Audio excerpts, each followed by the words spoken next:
2026কে আমরা কিভাবে আমন্ত্রণ করি, ইসলামিক দৃষ্টিকোণ থেকে আমরা কিছু শুনে নিই দিক নির্দেশনা। ইসলামিক দৃষ্টিকোণ আত্মপর্যালোচনা, পুরনো বছরের হিসাব নেওয়া, ভালো মন্দ কাজের মূল্যায়ন করা এবং আল্লাহর কাছে ক্ষমা চাওয়া।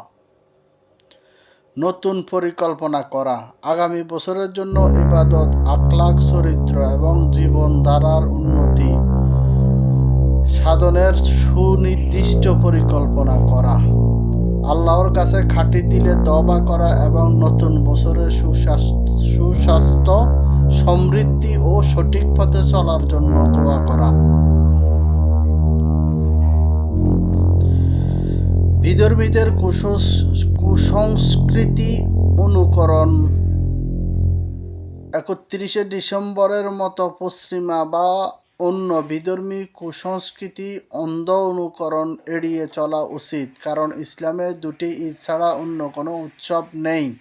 কুসংস্কার ও শিরক, নতুন বছরকে সৌভাগ্যের প্রতীক মনে করা বা সময়ের নিজস্ব ক্ষমতা আছে এমন বিশ্বাস করা শিরক।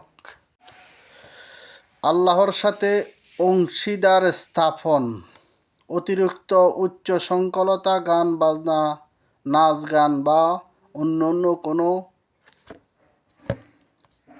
অনৈসলামিক কার্যকলাপে লিপ্ত হওয়া থেকে বিরত থাকা। নতুন বছরকে একটি সময় হিসাবে দেখা উচিত যা আল্লাহর পক্ষ থেকে নতুন সুযোগ এনে দেয়।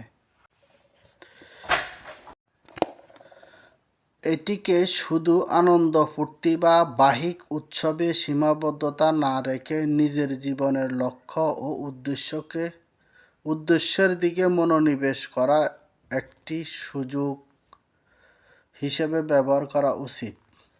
জাযাকামুল্লাহ। আমরা আসুন ইসলামিক জীবন বিধান মেনেই নতুন বছরকে স্বাগতম জানাই।